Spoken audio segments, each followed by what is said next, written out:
Good morning बच्चों, राधे राधे, जय श्री राम सभी को। आज हम आपके लिए लेके आ रहे हैं प्रैक्टिस सेट 2023 का। और सबसे पहले आप लोगों का हमारे चैनल एस ज्ञानदेव में हार्दिक स्वागत है। इसमें आपको हिंदी मीडियम में आपको जीव विज्ञान का ये प्रैक्टिस सेट जो खंड का है, ये ध्यान रखना, 12th एग्जाम देने से पहले जो समय दिया जाता है आपको, शुरू के 15 मिनट आपको बहुत ही कायदे से पेपर पढ़ना है और उनको सबसे पहले बेप्रश्न करना है जो हमको अच्छी तरीके से आ रहे हैं। ठीक है, जो हमको सही तरीके से प्रश्न आ रहे हैं उन प्रश्नों को सबसे पहले हल करना है। उसके बाद जो कम आ रहे हैं उन्हें हल करना है, और जिसमें डाउट है उसको सबसे लास्ट में करना है। तो सबसे पहले हम उन प्रश्नों को हल करते हैं जो प्रश्न हमें बहुत ही अच्छी तरीके से आ रहे होते हैं। तो आज हम आपको खंडका के ऑब्जेक्टिव क्वेश्चन करवा रहे हैं। अभी हमारा ये जीव विज्ञान का लेक्चर नंबर 1 है। तो इसमें हम देखते हैं, पहला प्रश्न दिया गया है बेटा, आनुवंशिकता रूपांतरित पौधा है। आनुवंशिक का रूपांतरित पौधा है, दिया गया ऑप्शन बीटी कॉटन, बीटी मक्का, बीटी कॉटन, बीटी राइस और इनमें से कोई नहीं। तो सबसे पहले देखेंगे हम रूपांतरित का मतलब क्या होता है, आनुवंशिकता मतलब है क्या। ठीक है, आनुवंशिक रूपांतरित पौधा क्या होता है। इसमें क्या होता है, जैसे मान लीजिए हमने लिखा है यहाँ पर आनुवंशिक पदार्थ, आनुवंशिक पदार्थ, ये पदार्थ कौन से पदार्थ होते हैं। इसमें क्या होता है कि जीव विज्ञानों द्वारा क्या करते हैं कि जीव विज्ञान द्वारा इसके पौधे में परिवर्तन करते हैं। क्या करते हैं, जीव विज्ञान द्वारा मतलब बायोलॉजिकल स्लाइड द्वारा क्या करते हैं, ठीक है, क्या करते हैं, इसमें परिवर्तन करते हैं। सबसे पहली बात ये है, क्या करते हैं, परिवर्तन करते हैं। ठीक है, परिवर्तन करने के बाद क्या करते हैं, अच्छा देखना है कि इसमें जो उत्पादन होता है, तो ऐसा कौन सा पौधा होता है जीव विज्ञान द्वारा परिवर्तन कर दिया जाता है। इसमें जो उत्पादन होता है, उत्पादन बहुत अच्छा होता है, बहुत अच्छा उत्पादन होता है इसका, बहुत अच्छा उत्पादन होता है इसमें। ठीक है, और इसमें क्या होता है, जैसे अपनी भाषा में कहा जाए कि अधिक बीज उत्पन्न होता है। ठीक है, अधिक जैसे मान लीजिए कि अनाज उत्पन्न होता है। ठीक है, तो ये अब ऐसा कौन सा इसमें दिया गया है, बीटी मक्का, बीटी कॉटन, बीटी राइस और इनमें से कोई नहीं। तो ऐसा जो होता है वो होता है बीटी राइस के अंतर्गत, मतलब धान के अंतर्गत। ठीक है, तो इसका ऑप्शन हमारा यही सही जाएगा। इसमें क्या होता है कि उत्पादन बहुत अधिक होता है, परिवर्तन किया जाता है, यही तो रूपांतरित होता है, इसका मतलब यही होता है। ठीक है बेटा, तो इसमें कौन सा ऑप्शन सही है आपका, बीटी राइस। ठीक है, अगला क्वेश्चन है आपका, निम्न में कौन सा एक कूट अशक्त फल है। किसकी बात हो रही है, कूट असत्य फल। सबसे पहली बात यह, असत्य फल क्या होता है, असत्य फल होता क्या है ये। ठीक है, असत्य फल का मतलब ये होता है बेटा, इसमें जैसे मान लीजिए हम उत्पादन जो पौधा जिसके अंतर्गत फल आ रहा है, तो इसका पुष्पासन से ही निर्माण होता है। किससे, पुष्पासन, पुष्पासन से ही निर्माण होता है इसका। ठीक है, इसमें क्या होता है कि पुष्पासन से ही निर्माण होता है इसका। ऐसा कौन सा पौधा फल है इसमें, तो यहाँ पर सेब होता है ऐसा। ठीक है, इसमें क्या होता है कि इसका जो सेब का निर्माण होता है वो पुष्पासन से होता है। पुष्पासन आपको पता होगा पुष्प के बारे में। ठीक है, तो थोड़ा फास्ट चलेंगे इसमें। अगला इसका ऑप्शन कौन सा जा रहा है हमारा, सेब। ठीक है बेटा, अगला क्वेश्चन देख रहे हैं हम, आवृतबीजी पौधों के भ्रूण पोष में गुणसूत्रों की संख्या कितनी होती है। तो आवृतबीजी पौधों के भ्रूण पोष में गुणसूत्रों की संख्या कितनी होती है, 3 के मल्टीपल, मतलब 3x हो सकता है, आपके पेपर में 3n दे सकता है। तो इसमें कितनी संख्या है, 3x या n। ठीक है, तो इसका कौन सा सही है हमारा ऑप्शन, 3x या n हो सकता है। ठीक है, अगला क्वेश्चन है टाइफाइड के रोग जनक का नाम है, तो कौन सा है? Ascaris, amoeba, paramecium, Salmonella. ठीक है, तो सभी को पता है इसमें कौन सा सही जाएगा आपका, क्या नाम होता है इसका पूरा? Salmonella typhi. ठीक है, इसका कौन सा ऑप्शन सही होगा आपका? Salmonella typhi. ठीक है बेटा, ये करेक्ट है हमारा। ठीक, चलते हैं, इसे नोट कर लीजिए चाहे। ठीक है बेटा, अब इसमें क्या होता है कि इसमें भी प्रत्येक प्रश्न 1 अंक का होता है। ठीक है, प्रत्येक प्रश्न 1 अंक का है। ठीक, 1 अंक का होता है। तो इसमें हम देखते हैं, प्रश्न दिया गया पालिनिसेचन। ठीक है, पालिनिसेचन को संक्षेप में लिखिए। 1 नंबर का है, संक्षेप में ही लिखना है, ज्यादा लॉन्ग नहीं जाना है। ठीक है, अच्छा देख लीजिए पालिनिसेचन होता क्या है। पालिनिसेचन, थोड़ा पेपर।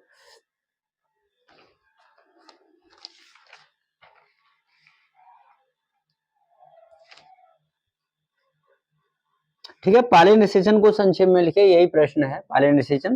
बेटा देखो, इसे हम इन विट्रो फर्टिलाइजेशन भी कहते हैं। इन विट्रो क्या बोला जाता है? In vitro fertilization.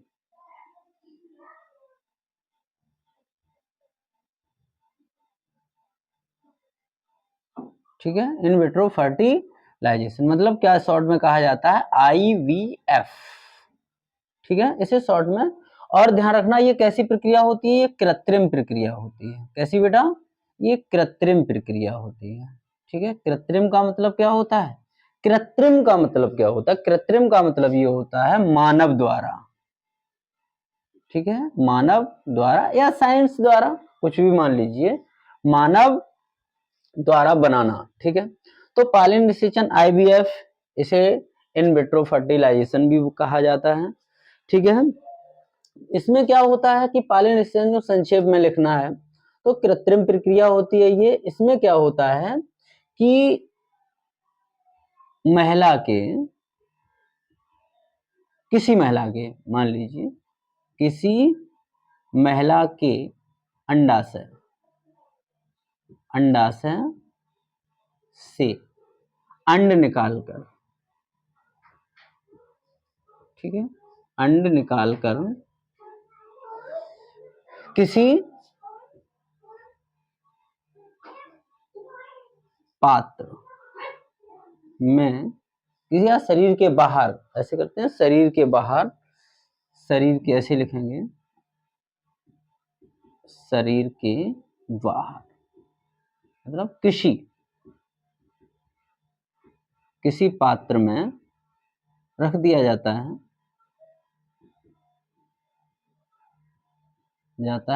ठीक है, और क्या होता है, अंड को निषेचित कर लिया जाता है। ठीक है, अंड को निषेचित करने के बाद क्या किया जाता है, जैसे हमने क्या किया, अंड को निषेचित होने के बाद क्या करते हैं, किसी दूसरी महिला के, ठीक है, अंड को निषेचित करने के बाद किसी दूसरी महिला के गर्भाशय में प्रविष्ट करा दिया जाता है, मतलब किसी दूसरी महिला के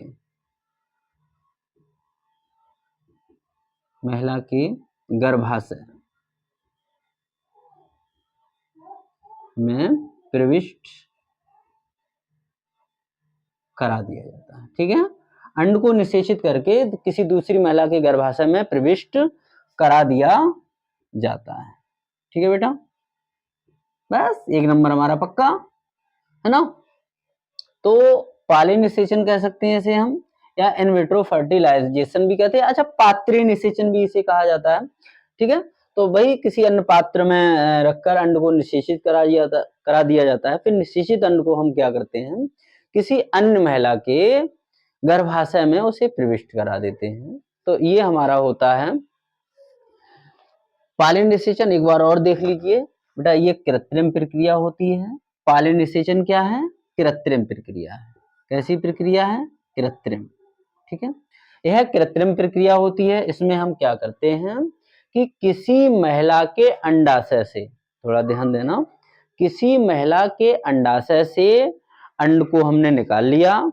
अंड को निकालने के बाद शरीर के बाहर किसी पात्र में रखकर उस अंड को निषेचित करा दिया जाता है, और निषेचित कराने के बाद जो अंड निषेचित हो जाता है, उस अंड को निषेचित कराने के बाद हम क्या करते हैं कि किसी अन्य महिला के गर्भाशय में प्रविष्ट करा देते हैं। ठीक है, तो इसे ही पालिनिषेचन या इन विट्रो फर्टिलाइजेशन या शॉर्ट में से IVF कहते हैं। ठीक है बेटा, समझ में आ गया होगा। एक बार और देख लो, पालिनिषेचन, इसमें कृत्रिम प्रक्रिया होती है। ये कैसी प्रक्रिया है? कृत्रिम प्रक्रिया है। इसमें हम क्या करते हैं कि किसी महिला से अंडाशय से, किसी महिला के अंडाशय से हमने अंड निकाले और किसी पात्र में रखा उसे, फिर उस अंड को मैंने निषेचित किया। निषेचित करने के बाद वही निषेचित अंड किसी अन्य महिला के गर्भाशय में प्रविष्ट करा दिया जाता है। इसे ही पालिनिषेचन कहते हैं। बहुत ही शॉर्ट में लिखना है आप लोगों को, 1 नंबर हमारा पक्का है। ठीक है, समझ में तो आ ही गया होगा। बहुत ही सिंपल क्वेश्चन है कि किसी महिला के गर्भाशय से हमने अंड निकाला, अंड निकाल करके उसे निषेचित किया और किसी दूसरी महिला के गर्भाशय में प्रविष्ट करा दिया। ठीक है, तो इसे ही पालिनिषेचन कहते हैं, या पात्रे निषेचन बोला जाता है, या शॉर्ट में IVF बोला जाता है, या इन विट्रो फर्टिलाइजेशन कहते हैं। ठीक है बेटा, ये क्वेश्चन हमारा कंप्लीट, 1 नंबर पक्का। ठीक, दूसरा क्वेश्चन कौन सा है? दूध से दही बनाने में कौन बैक्टीरिया बनाता है, या दूध से दही बनाने में कौन सा बैक्टीरिया काम में लाया जाता है, या कौन सा बैक्टीरिया दही बनाता है? तो कौन सा होता है? लैक्टोबैसिलस। कौन सा बैक्टीरिया होता है? लैक्टोबैसिलस। एक बात और ध्यान रखना, यही जो बैक्टीरिया लैक्टोबैसिलस जो नामक बैक्टीरिया होता है, ये महिला के योनि में भी पाया जाता है। ठीक है, इसका आकार कैसा होता है? इसका आकार एक रॉड की तरह होता है। ऐसा इसका जो आकार होता है एक रॉड की तरह होता है। तो ये ध्यान रखना, ये बैक्टीरिया दूध से दही बनाने में भी प्रयोग में लाया जाता है, काम में आता है, और यह बैक्टीरिया महिला के योनि में भी पाया जाता है। ठीक है बेटा, 1 नंबर पक्का। ठीक, अगला क्वेश्चन कौन सा है आपका? RNA तथा DNA की शर्करा में क्या अंतर है? 1 नंबर का क्वेश्चन है और बहुत ही सिंपल क्वेश्चन है। RNA एवं DNA की शर्करा में कोई एक अंतर बता दीजिए, क्या अंतर है? तो बस बता दीजिए, RNA में क्या होता है, इसकी शर्करा में क्या होता है? राइबोन्यूक्लिक एसिड होता है। RNA की शर्करा में क्या होता है? RNA की जो शर्करा होती है इसमें शुगर, ऐसे लिख दीजिए चाहे शुगर, राइबोज शर्करा,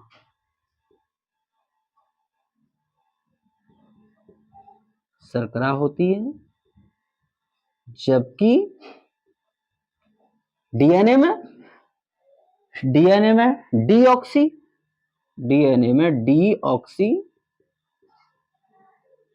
राइबोज शर्करा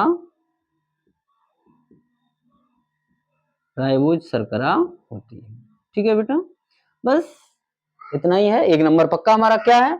RNA में शुगर राइबोज शर्करा होती है, केवल RNA में राइबोज शर्करा होती है, और DNA में डीऑक्सी राइबोज शर्करा होती है। बस 1 नंबर हमारा पक्का। ठीक है, आगे देखते हैं हम। अगला कौन सा क्वेश्चन है? भारत में हरित क्रांति के जनक के रूप में कौन जाना जाता है? ठीक है, क्या प्रश्न है? भारत में हरित क्रांति के जनक के रूप में कौन जाना जाता है? तो देखिए, भारत में जो हरित क्रांति के जनक हैं वो कौन है? M S Swaminathan. कौन है इसके जनक? MS स्वामीनाथन। ठीक है बेटा, भारत में जो हरित क्रांति के जनक हैं वो हैं MS स्वामीनाथन। और ध्यान रखना, इसका जो श्रेय जाता है, MS स्वामीनाथन है इसके जनक, इसका जो श्रेय जाता है वो जाता है सुब्रमण्यम को। ठीक है, इसका जो श्रेय जाता है किसको जाता है? श्रेय सुब्रमण्यम।